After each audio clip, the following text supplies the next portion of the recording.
pessoas, tudo bem? Só para nós tirar uma febre. Alguém aqui já ouviu falar de Nix? Ô, galera do fundo, fala comigo que eu vim de longe e estou com sono, me ajuda. Mas eu posso esperar vocês, não tem pressa. Ajuda nós, ajuda nós. Olha só, para ajudar. Quem aqui que é desenvolvedor e vai até a produção? Tipo, levanta a mão quem faz sistema aí. Tá? Algum dessas pessoas... Deixa a mão em cima, ajuda, continua. Tá todo mundo com sono, eu também quero tomar café. Dessa galera que faz código, quem é que põe as coisas em produção? Ih, já perdemos 2 Galdério já. Além disso, vocês também mexem no banco? Olha, bom. Tá melhorando o negócio, a galera mantém a mão. Tá, então essa palestra pode ser para vocês. Ou não. Vamos torcer. Vamos torcer. Então, eu sou o Sebastian. Eu até botei ali meu nome ali, porque às vezes eu não lembro. Eu gosto muito de cozinhar. Vai. Tem.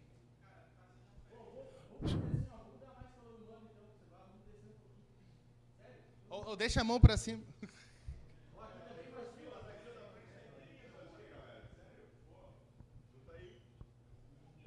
Alô. Alô.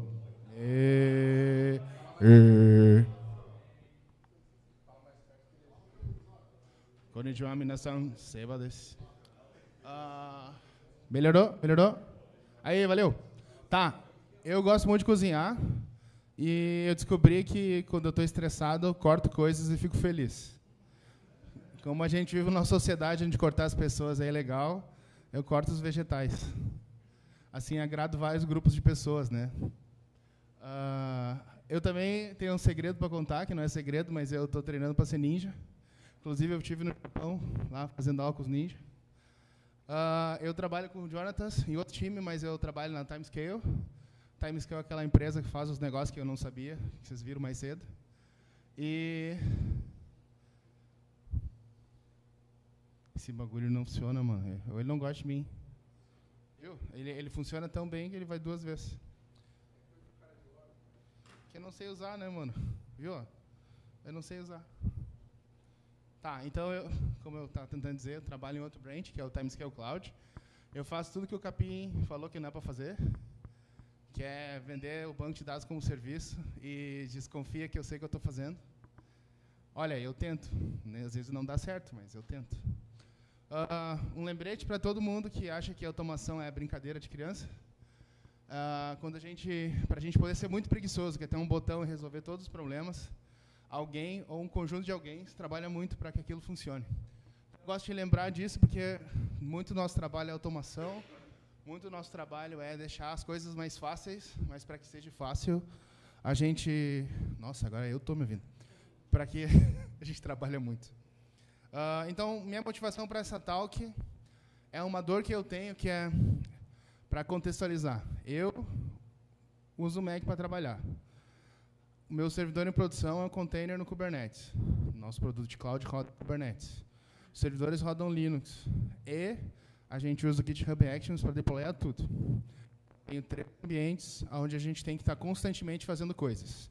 Na minha máquina, nos containers do Kubernetes e no GitHub Actions. O que quer dizer que eu tenho 3 ambientes para trabalhar. E, sinceramente, às vezes, eles são 3 coisas completamente diferentes. Uma das outras coisas que eu também gostaria de fazer é de rodar as coisas sem um container, né? Porque quem usa Mac ou quem usa Windows sabe que para poder rodar Docker precisa ter uma máquina virtual, um ambiente emulado, e não é a mesma coisa que rodar direto no Linux.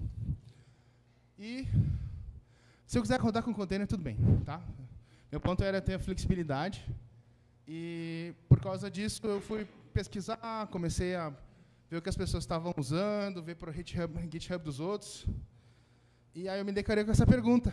Mas não é só usar container? Não era só pegar e rodar o Docker na minha máquina e vai rodar tudo igual ao CI? Mas se você vê o Docker file de todo mundo, tem um if CI, faz isso. Else, ou sem else, tipo, faz outra coisa. Então, não é igual. Apesar de ser uma imagem de container, não é exatamente o mesmo ambiente. Isso é um pouco frustrante. Mas também quando eu rodo as coisas em Docker, por mais que eu tenha os mesmos comandos para reproduzir os mesmos resultados, eu não tenho uma consistência. Vou dar um exemplo. Se o meu container Docker faz apt update, apt install, Firefox. Firefox é um péssimo exemplo, né? Postgres 15. Aí ele vai lá, baixa os fontes, vai lá no repositório Postgres 15. Se eu rodar isso agora, ele vai instalar o 15.6. Mas se eu rodar amanhã, ele pode instalar o 15.7. Não tem nada que me garanta isso. Eu posso botar as versões? Pode. Mas se alguém for lá no servidor e trocar o binário, não tem nenhuma garantia de que vai ser o mesmo binário. Então, ele, por mais que ele seja reproduzível, ele não é consistente, ele não vai ter sempre o mesmo ambiente. Outra coisa, quem trabalha com build de imagem de Docker sabe que aquele cache local, que quando a gente builda a imagem, faz ela buildar rápido, ele não é uma coisa distribuída. Não consigo, por exemplo, ter um parque de máquinas que buildam coisas e compartilhar entre elas. Então, toda vez que eu tenho cache local, eu tenho que buildar de novo. Então, meu tempo de build pode levar de segundos para minutos, horas, né? Terceira coisa que é relevante é como é que eu faço o tracking de todas as dependências. Porque quando a gente instala um pacote, a gente só olha Postgres 15.4. Mas aí o Postgres 15.4 depende da lib, gzip, do headline, seja qual for a biblioteca, a gente não olha para aquilo, porque aquilo é dependência. E se a dependência troca, será que não vai quebrar meu ambiente? Então, assim, quando a gente fala de instalação de software, de botar software em lugares diferentes, a gente tem que levar o conjunto, né, que é a ferramenta que a gente usa, a biblioteca que a gente usa, e as dependências delas. Então, essa minha árvore de dependências fica extremamente complexa. Quem já teve que trabalhar com isso sabe que é uma coisa bem cansativa, né? E, por causa disso, eu descobri um negócio chamado Nix. E a coisa mais engraçada sobre o Nix, eu me sinto um coach quântico explicando para as pessoas, porque Nix é um negócio que é uma linguagem de programação, mas ele também é um sistema operacional. Meu Deus. Espera aí. Alô. Ele também é um sistema operacional. Eu não sei como segurar esse troço mais. Então, assim, qual que é o drama? Eu tenho uma linguagem de programação para definir como que eu quero que os meus pacotes se comportem. Essa linguagem de programação vai gerar coisas que terminam com pacotes no sistema operacional. Um binário compilado, uma biblioteca, seja o que for. E, além disso, alguém pegou essa ideia. E se eu usar o gerenciador de pacotes Nix, com os pacotes gerados pelo Nix, usando a linguagem Nix, e fizer um sistema operacional? Aí eu tenho 3 coisas. E, por causa disso, eu me sinto coach, porque eu tenho que, quando vocês entenderem o que é Nix, vocês viram coach Nix também comigo, certo? Então, assim, Nix é a nossa linguagem de programação, e por causa da linguagem de programação, eu criei um gerenciador de pacotes, e o resultado de usar a linguagem de programação, gerenciador de pacotes, é um repositório chamado Nix Packages. Além disso, a linguagem de programação Nix é o que a gente está chamando de DSL aqui, e NixOS é uma soma dos dois. Usando a linguagem Nix e os pacotes, o gerenciador de pacotes Nix Packages, eu tenho o sistema operacional. Isso parece um negócio de maluco, mas agora que vocês veem um arquivo de configuração para definir um sistema operacional inteiro, vai parecer maneiro. Outra coisa, quando eu achei legal, eu achei interessante que, quando eu comecei a pesquisar sobre Nix, eu vi que tinha um baita de um hype. Um monte de gente falando que era legal. Eu achei até uma palestra da Docker, na DockerCon, da galera da Docker falando, a gente contratou uns engenheiros Nix para a gente mudar o build do Docker para usar Nix. Eu digo, olha aí, então tem alguma coisa legal nisso. Quando eu comecei a furungar esse buraco do coelho aí, eu acabei descobrindo que tem um paper, que a pessoa que criou a linguagem Nix criou basicamente um paper de 300 páginas, que por óbvio eu não li, que eu estava muito ocupado em fazer o meu lab não funcionar ontem à noite, eu não li ele todo. E se vocês quiserem entender o problema computacional por trás da motivação de criar uma linguagem de programação, de criar um sistema de gerenciador de pacotes novo, recentemente, fica à vontade, deem uma olhada como funciona. E o que é legal, que o problema que ele tenta resolver é esse aqui. Vocês estão entendendo alguma coisa, galera do fundo? Eu estou aqui na frente também não entendo, então estamos juntos, tá? Então, assim, isso aqui é um grafo de dependência do Firefox. Para rodar, só para subir o programa. Não estamos falando de uma biblioteca externa que ele importa. E só para subir o programa, é isso que tem que gerenciar. E foi por isso que foi criado mais um gerenciador de pacotes. Então, assim, ok, tem um gerenciador de pacotes, tem linguagem de programação, pá. Com esse negócio, eu poderia fazer, tem um ambiente de produção que é completamente isolado do sistema operacional. O que isso quer dizer? Ele pode instalar os pacotes, congelar numa versão, posso mandar atualizar, e se ele quebrar, ele não atualiza o sistema operacional, eu mantenho o mesmo. Então, eu posso ter, independente do sistema operacional rodando, os mesmos pacotes de acordo com o que eu defino. Eu também, em vez de botar lá apt install pacote, criar os meus arquivos de configuração, eu posso usar a linguagem Nix para gerar essas configs para mim. E aí, por ser uma linguagem de programação, eu posso abstrair. No lugar de instalar o pacote, dizer eu quero o pacote Postgres instalado, posso criar um módulo que habilita ou desabilita o Postgres e já vem com o config default. Vou mostrar um exemplo daqui a pouquinho. Mas só para ilustrar para vocês que dá para fazer várias coisas nesse sentido, porque agora eu tenho uma linguagem de programação suportando as minhas coisas. É como se o Bash tivesse superpoderes e agora ele pode instalar pacotes, habilitar ou desabilitar serviços, se ele pudesse gerenciar a configuração e dependência dessas configurações. Então é um negócio bem legal. Outra coisa interessante, tem um recurso chamado Flakes, que eu já vou explicar, que ele pode basicamente distribuir essas minhas configurações como se fosse, sei lá, uma biblioteca que eu importo no meu código, daí eu já tenho ela toda pronta. Então, alguém criou vou mostrar depois, uma ferramenta chamada Discos, que é uma biblioteca para configurar o sistema de arquivos. Tenho 10 discos, quero fazer um pool dos FS. Defino lá na linguagem Nix como é que eu quero minha configuração, mando aplicar, ele vai lá, habilita o módulo do kernel, instala o kernel certo, faz a criação dos pools, formata os discos, tudo de acordo com a minha configuração. Eu não tenho que escrever código, não tenho que rodar comando. Isso muda um pouco as coisas, porque a gente para de se preocupar necessariamente com comandos do sistema operacional e passa a se preocupar em como declarativamente eu posso fazer para definir aquele meu ambiente. Mas eu não uso mais máquina agora, eu uso container, não tem problema. Eu posso pegar esse código Nix e o resultado dele, em vez de ser uma config no sistema operacional, ser um container, eu posso usar isso. O que tem de legal é que esse exemplo que eu mostrei mais cedo, cada quadradinho, não sei se vocês conseguem ver, porque é bem pequenininho mesmo, ele é o que a gente chama de derivação. Derivação é o conteúdo de um pacote. No caso, uma biblioteca, um programa. E aí, as dependências desses pacotes, tanto para buildar quanto para instalar, são considerados na hora de avaliar essas derivações. E elas são buildadas e colocadas no repositório do Nix Packages, e eu consigo voltar no tempo, porque eu tenho, daquele pacote, todas as dependências congeladas naquele mesmo momento. Então, se eu uso o Postgres, sei lá, 9.1, tal, tinha um bug bizonho lá, e eu preciso voltar lá para reproduzir um negócio, eu consigo rebobinar o meu sistema para aquela versão, simular e depois atualizar de novo. Porque o meu sistema consegue ir e voltar, porque tudo, sem exceção, é configurado usando Nix. Então, eu consigo ter esse ambiente... Sabe aquela ideia de arquitetura imutável? Nesse sentido. O que mais? Se vocês quiserem, depois dê uma olhadinha no site do nix.org, nixos.org explica como instala ele. Sobre instalações é relevante dizer, primeiro, para usar Nix, eu não preciso usar um sistema operacional Nix. Posso instalar no Mac, como eu fiz. Se eu já tenho Linux, eu posso instalar ele e rodar ele como um daemon. Ou, se eu quiser rodar só no meu usuário, também consigo. Daí eu posso ter todos os recursos do Nix, certo? Aqui eu estou tentando dar um exemplo. Eu tirei uns prints, porque eu fiquei com medo da internet não funcionar. Isso era antes de eu quebrar o meu lab. Mas é só para ilustrar, eu não tenho o pacote instalado, mandei rodar um shell com o pacote, e aí ele funciona. Então, isso aqui é uma máquina Ubuntu, não é uma máquina NixOS.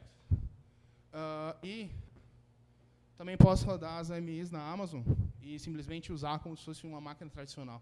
Então, de acordo com os meus sabores, eu posso usar qualquer coisa que eu quiser. Assim, eu vou mostrar o código e eu descobri um negócio muito legal. Eu estava pesquisando como é que eu uso o Nix quando eu não tenho Nix. E aí eu descobri um projeto que é chamado NixOS Infect, que ele usa uma API do kernel para substituir o sistema operacional enquanto ele está rodando. E aí, quando ele bootar, ele boota o NixOS. Claro que, obviamente, isso aqui não foi pensado em vamos criar as máquinas atuais e converter elas para NixOS, mas até porque tem até uma nota ali dizendo, olha, tem grandes chances de quando a gente vai buildar o sistema, ele não rodar mais. Então, são coisas mais, acho que, experimentais, mas é interessante de ver que, às vezes, as limitações que eu tenho em cloud, ou se eu não tenho uma máquina para testar, eu posso fazer esse tipo de coisa. Mas e o Postgres? Eu vim falar do Postgres porque o Postgres é mais legal, porque ele tem no cloud, e zaz. Lembra que eu falei para vocês que o fato de eu ter uma linguagem de programação permite que eu abstraia coisas? Então, Vocês conseguem ver aí do fundo? Ah, isso deram mal, né? Tinha que vir mais perto. Deixa eu ver se eu consigo dar zoom.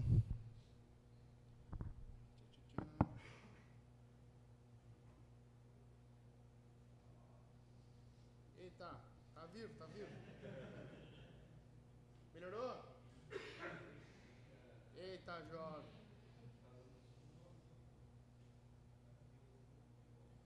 O zoom é meio louco. Tá melhor? Tá, então assim, ó, só para vocês não ficarem sentindo abandonados depois da minha mijada, né? Olha só. Isso aqui é uma configuração do NixOS, mas isso aqui poderia ser uma configuração de um código que você roda no Mac, tá? Então, assim, onde eu quero chegar com isso? Tem uma abstração chamada Services, que tem um serviço Postgres, e eu basicamente habilito ele ou não, crio minhas configurações de HBA, tem opções para definir tuning e outras coisas que eu poderia fazer aqui dentro.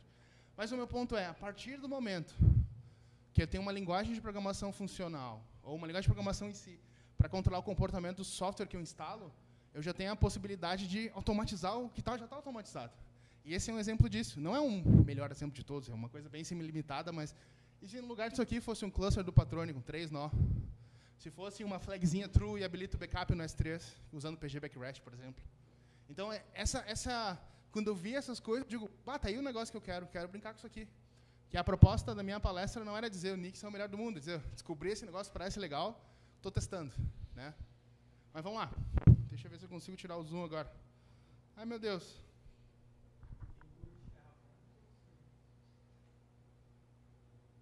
Isso por causa da linguagem? A percepção é parecida, mas é que o Terraform ele não é uma linguagem completa, né? Ele é mais uma DSL, né? E aqui tu pode programar, fazer loop, declarar variável, pode importar arquivo, tu pode configurar isso aqui com uma biblioteca e importar ele depois. Então, por isso que parece mais uma linguagem... Não é uma linguagem bonita, a sintaxe é terrível, mas... O ponto... Não, vamos ser sinceros, gente. Tu olha isso aqui, a primeira tu pensa, que merda, hein? Né? Exatamente. Tu olha o Terraform, que merda, né? Aqui na tela preta do lado é o Postgres rodando, depois eu subi o serviço, tá?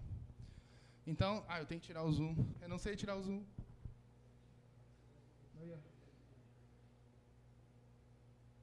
Foi, vamos que é no vídeo. Aí, tá. Então, assim, como não bastasse a gente tá falando de um negócio que ninguém sabe e todo mundo acha que é legal, a comunidade Nix achou uma nova maneira de empacotar e distribuir as coisas do Nix, que eles chamam de flakes. Esses flakes é um negócio que eu uso para fazer setup agora, mas a ideia toda é, eu empacoto aquelas minhas configurações Nix de uma maneira distribuída. Então, flake é uma coisa que tem como se fosse uma função que tem 2 parâmetros, entradas e saídas. As entradas normalmente são outros flakes, ou até o próprio Nix Packages, os pacotes que eu vou usar. E a saída pode ser uma imagem de container, pode ser um programa, pode ser uma configuração do sistema operacional, pode ser um teste. Então, a ideia toda é a gente poder deixar mais simples esse processo de usar ou não o Nix. Então, a ideia toda era para deixar ele mais fácil, apesar de a gente ler o código, não parecer fácil merda nenhuma. E tem uma coisa interessante, quando você vai usar, ele pede para tu habilitar uma feature experimental, mas eu tenho lido tanto sobre, tenho visto em tanto lugar rodando em produção que eu já não sei se é experimental mais, sabe? Sabe quando o desenvolvedor deixa o flag como alpha, mas ele está alpha tipo uns 10 anos, assim, então não sei mais quão alpha aquilo realmente é. Um exemplo de como é que seria o Nix, vocês não estão vendo também, né? Fala comigo, não. Tá, vou tentar dar... o foda de eu dar zoom aqui é que eu não sei voltar depois. Vamos ver, oremos. Mais ou menos? Seguinte, entradas e saídas. Depois da entrada e saída eu tenho o sistema operacional que eu estou buildando isso. Porque no exemplo que eu tenho aqui... Eita, merda. Mano. Tinha que fazer um curso como usar o Zoom. Não sei, eu sei mexer no Nix, eu não sei mexer nisso aqui. Então, assim, um exemplo aqui, ó. Esse exemplo, ele é bem idiota, que é uma aplicação feita em C, que basicamente fala que eu preciso buildar o meu pacote C. E esse aqui é um exemplo de uma derivação. Não é nada de especial, mas é mais para mostrar como que é uma coisa de fato simples. Eu basicamente tenho uma função que chama-se stdmvmk derivation, eu dou um nome, e aí eu basicamente digo o comando que eu vou fazer para rodar. É isso. E claro, eu vou mostrar para vocês do exemplo do Postgres, é um bagulho tipo do zero ao hardcore, assim. Porque o Postgres não é uma coisa complicada, não é uma coisa simples de compilar, de distribuir. Mas é só para ilustrar que na prática é código. E o que é legal que é o seguinte, digamos que eu mudei o arquivo hello.c para alguma coisa. Quando eu vou avaliar a minha derivação, ele vai entender que o hash do arquivo mudou e é uma nova versão. Então, tudo tem que ser recompilado de novo. Tudo que depende do hello vai ser recompilado de novo. E, por consequência, ele vai atualizar todo mundo de novo. Então, assim, eu vou sempre ter um ambiente que vai ser completamente reproduzível. Dado aquele cenário, dada aquela configuração, eu vou sempre ter o mesmo resultado. Eu resolvo aquele problema que eu tinha antes, né? Antes eu tinha builds para coisas diferentes e eu tinha que ficar torcendo que fossem iguais. Existem exceções. Por exemplo, se eu build um programa para Linux, ele não vai funcionar no Windows. Que é como que os sistemas operacionais funcionam, entendeu? É vida. Agora, se eu quero buildar uma biblioteca Linux no Mac, ela não vai rodar no Linux também, porque ela foi compilada para Mac. Então, eu uso um emulador, para o emulador fazer essa compilação para mim, aí ele resolve esse problema. Ou eu simplesmente só buildo na plataforma. Isso é uma coisa que eu estou aprendendo como resolver. Até agora, a única solução que eu tenho é o emulador, que é uma coisa que me chateia de compilar coisas em Go, por exemplo, porque Go tu pode dizer compila para Mac, compila para Windows, compila para não sei o quê, e o compilador se vira. Se tu está rodando no Mac, no Linux, na cafeteira, vai sair o binário certo. Então, essa é uma coisa que estamos aprendendo como resolver. Vou tentar tirar o zoom, hein? Vamos ver se eu consigo. Nem eu acreditei. Tá, mas e os containers? Galera, desculpa aí. E os containers, como é que eu vou fazer? Exatamente a mesma coisa. Eu tenho uma função que gera containers. Tudo isso são funções na linguagem de programação. Então, por que isso é relevante para a gente? Porque uma vez que eu passo a usar isso, eu simplesmente escrevo código, ponho no Git, versiono, e bum, sempre tem o mesmo resultado do todo lado. Mas é muito difícil e eu não sei, porque exas. Eu criei um repositório, que graças a meus testes ontem à noite está quebrado. Mas esse repositório, a ideia dele é o seguinte, tem configurações de Terraform para criar máquina, tem configurações do Nix para fazer deploy do Postgres lá dentro. Hoje eu quero dormir, duas coisas que eu quero hoje, ficar bêbado e dormir. Mas depois, eu vou voltar lá e vou... Agora derrubou o notebook e quebro tudo, né, Gini? Aí eu quero voltar lá, corrigir o problema que eu criei ontem à noite e deixar o ritmo bonitão para vocês olharem e poderem brincar também. O que é a minha ideia? Se tudo der certo, e eu conseguir terminar isso quanto antes, vocês vão ter um ambiente, vocês podem criar uma máquina que roda Patrone com alta disponibilidade e até a config do PG Backcrash, por que não? Com um arquivo de configuração. Só isso. Define num lugar, funciona em qualquer lugar. Quero ter local, roda local também. Então, essa é uma coisa que eu só podia fazer por causa do Nix. Eu vou mostrar exemplos mais daqui a pouquinho. Deixa eu ver se eu consigo aqui mostrar meu terminal. Vocês estão vendo minha tela? Tá muito ruim aí, né? Tá, né? Agora eu sei... seus otários. Aí, ó, sei da zona. Então... agora é uma boa, Ixi, botou os grandão aqui, agora deu ruim.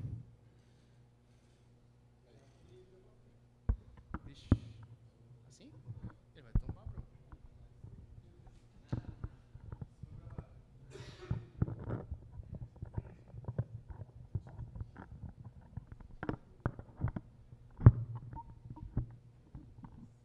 Essa parte aí deu certo. A outra parte que é difícil. Eu seguro. Eu seguro.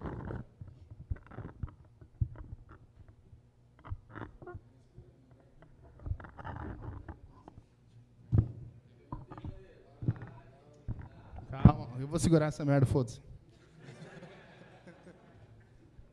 Seguinte. Esse exemplo é horrível. Esse exemplo é menos pior. Seguinte, o que eu falei para vocês? Defino um arquivo de configuração. Do arquivo de configuração, eu vou lá e tenho saída. Olha como é mais simples quando eu paro de enlouquecer a internet. Tenho aqui as minhas entradas no meu programa. Tenho o meu repositório de pacotes, que eu estou usando Unstable, mas eu podia usar a última versão estável. Eu tenho usado Unstable na minha máquina para trabalhar, e eu não tenho notado nenhuma diferença em todos os pacotes funcionando, porque quando ele crasha, eu posso voltar para a versão anterior e não atualizar até ver que alguém arrumou. Essa é uma coisa que não dá para fazer em quase nenhum sistema operacional. Também eu tenho uma biblioteca chamada Disco, um flake chamado Disco, que basicamente ele faz o setup para mim do ZSH. Do ZFS, desculpa. Então, como assim, ZFS? Como assim? Eu queria o arquivo errado, né?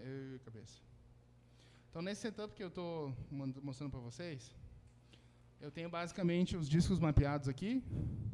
Né? Olha o negócio da linguagem funciona, a linguagem de programação aqui. Ó. Eu defino uma variável, que é a configuração do ZFS, que era igual em todo mundo.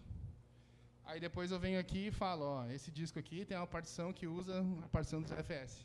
E ela é a mesma em todos os discos, porque a minha ideia é criar um volume no ZFS que usa 3 discos e replica 3 vezes. Tá? Então, depois eu defino a configuração do ZFS, que é o zpool, né? O nome do meu zdata, o nome do meu pool vai ser zdata, certo? E aí eu tenho o endereço que eu monto e onde é que eu vou montar o meu dataset. Então, esse seria um exemplo mais vida real, porque quando eu crio um volume no ZFS, eu vou ter que ter um dataset para rodar minhas coisas. Esse dataset eu posso fazer snapshot, posso criar política de snapshot e tudo mais. Então, olha só, eu montei esse arquivo de configuração e aí, quando o meu sistema operacional for buildado, instalado lá, ele já vai montar tudo para mim. Você viu rodando algum comando do zpool, create, ZFS, não sei o quê? Não. Porque agora tem uma linguagem de programação resolvendo isso para mim. Mas quem faz isso? Alguém faz? Faz. Alguém faz isso. Esse disco aqui. Esse módulo, esse flake aqui, vai ter lá, se a gente olhar o módulo dele. Deixa eu pegar os... Quando a gente olhar o módulo dele, vai ter uma parte do código lá que vai olhar e vai rodar o comando dos FS. Deixa eu ver se tem aqui. Lib... Eu não tenho internet. Tem.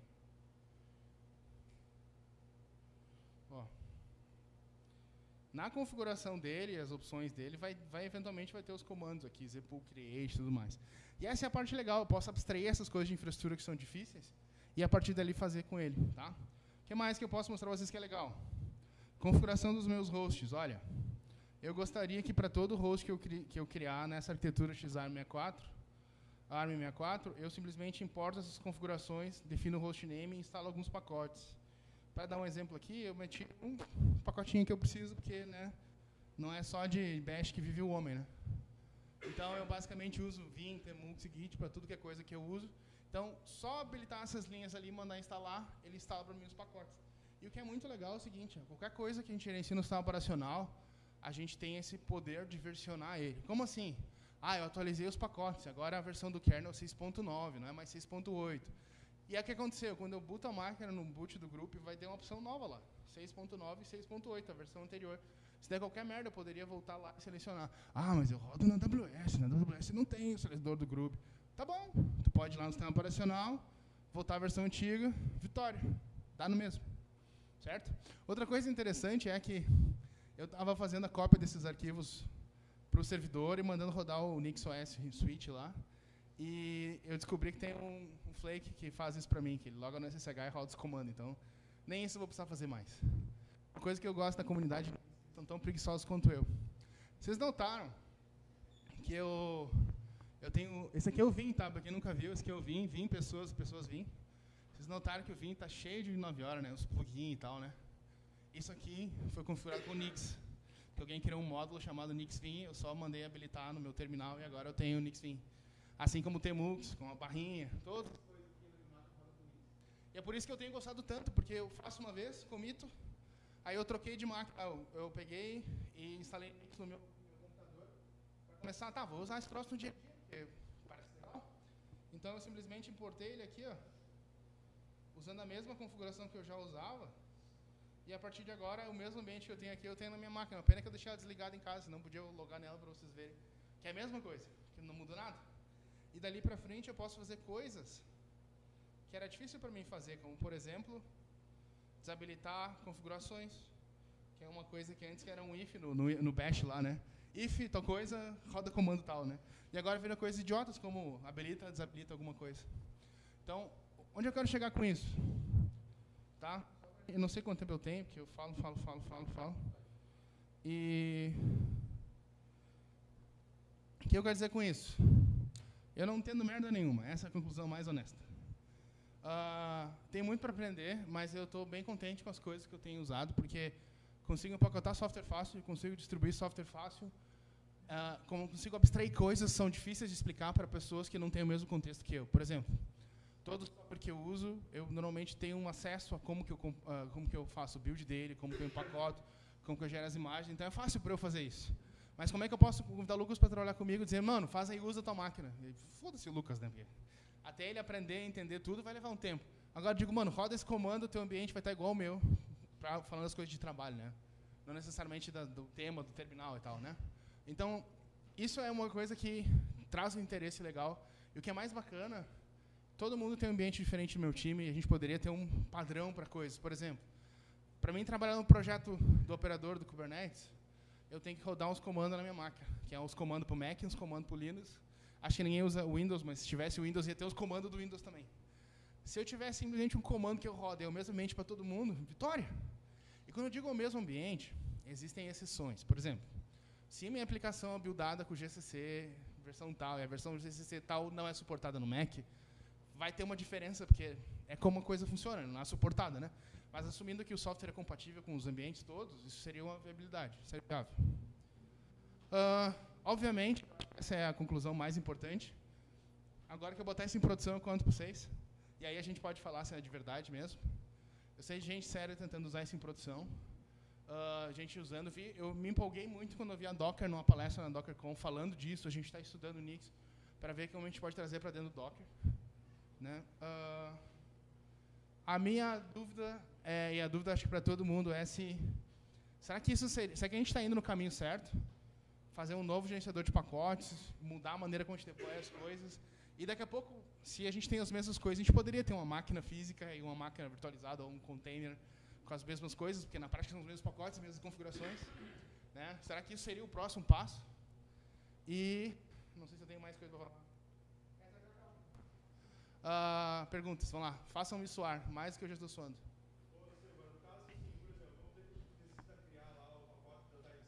Já tem. E aí a gente tem lá uma dependência que a gente vai fazer um high availability que vai usar o patrone. E aí o patrone ainda não tem o pacote Nix. Bom. Quanto que é difícil? Quanto Paranauê que rola aí? Peraí. Home models. Tem configuração para várias coisas na máquina, mas, por exemplo, Git. A minha config do Git. Estão vendo minha tela? Eu uso um negócio que tem um nome mega ruim. O Gitku. O Gitku, ele basicamente baixa um repositório usando o path dele da internet. Então, no meu site, meu repositório está github.com timescaledb. Ele vai dar git clone, ele vai criar o diretório mkdir github.com timescaledb e fazer o clone ali dentro. É um negócio muito idiota, mas é muito útil, porque eu tenho muitos repositórios para trabalhar, eu jogo todo mundo na mesma pasta e eu sei onde eles estão com base no caminho deles na internet. Então, esse é um exemplo de um pacote que não tinha disponível no Nix. Eu não vi uma thread sobre isso e eu não tinha tempo, porque às vezes a gente tem que trabalhar, né? Os boletos nunca atrasam, né? Os boletos sempre vencem. E aí eu digo, mano, eu tenho um monte de coisa para fazer, eu não posso ficar aqui mandando mensagem para a comunidade para dizer que o meu Git não está no repositório.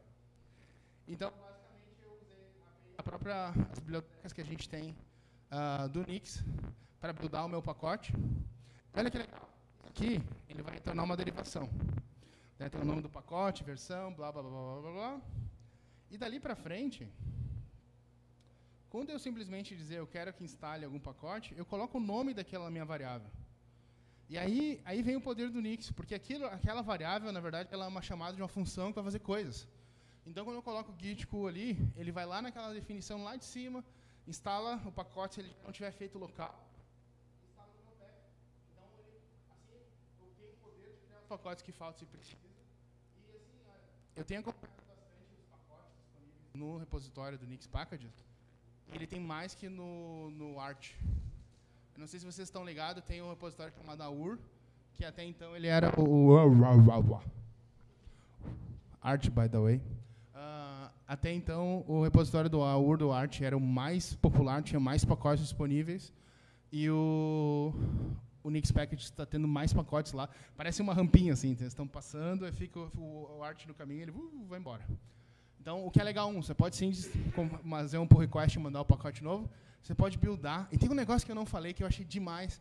Eu ainda não sei usar completamente, mas eu posso criar o que eles chamam de overlay. Esse pacote existe. Vou pegar um exemplo real. Pacote do Postgres. O pacote do Postgres está lá no repositório, está buildado, está empacotado. Ah, mas eu gosto de usar um Postgres com minha flag pilim-pim-pim. Porque só pode rodar na minha empresa se tiver a flag pilim-pim-pim habilitada. Posso criar um overlay que muda a variável do configure e adiciona a flag pilim-pim-pim e mando buildar essa minha variável, que é o meu Postgres com overlay. E dali para frente, tudo segue a mesma coisa. Claro, usar overlays quer dizer que não vou ter acesso aos pacotes já compilados antes, porque agora eu mudei a maneira de compilar, é uma nova derivação, um novo pacote, e toda a sua hora de dependências daquele pacote também vai ser mudada. Então, se no Postgres 15, com o meu overlay pilim-pim-pim, eu instalo o timescale.db, timescale.db também tem que ser compilado, porque o pacote Postgres com o pilim-pim-pim também mudou. Então, aquela árvore de dependências é extremamente eficiente, mas o que é legal é o seguinte, mas eu tenho o meu pacote, mas e agora eu tenho que buildar tudo o tempo inteiro. Bom, você muda o código-fonte, muda o pacote, certo? Muda o command line do pacote, muda o pacote. Mas eu não quero buildar tudo o tempo inteiro. Bom, você pode botar num cache, ou num serviço pago, ou num serviço open source, você pode botar no disco, e toda vez que alguém quiser, alguma máquina que estiver buildando coisa, vai procurar lá. Então, isso também foi pensado no Nix. Você pode usar o cache para poder resolver esse tipo de problema também, para evitar esses builds. E aí você pode ter um ambiente reproduzível, contando que ele demete na mesma plataforma e na mesma derivação, né? Porque enquanto as coisas não mudam. Por exemplo, mudei a versão para 0.6.0. Esse pacote vai ter que ser rebuildado, porque a versão compilada é 0. Outra coisa que eu não falei, que é legal, e ao mesmo tempo assustador, é o seguinte.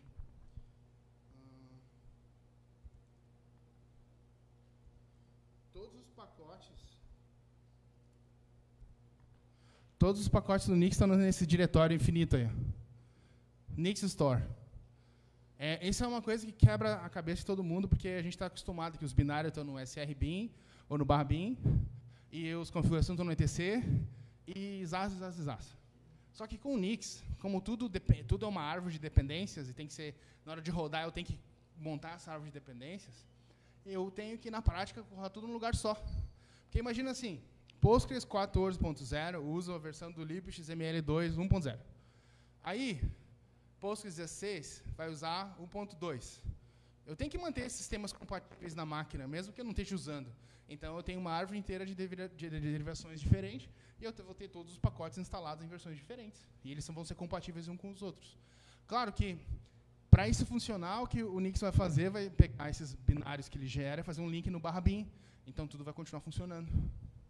Certo? E vai trocar os paths para que, quando o binário for procurar uma configuração, ele não procure no etc, mas sim procure no lugar dentro do Nix Store, daquele pacote, procurar aquela configuração.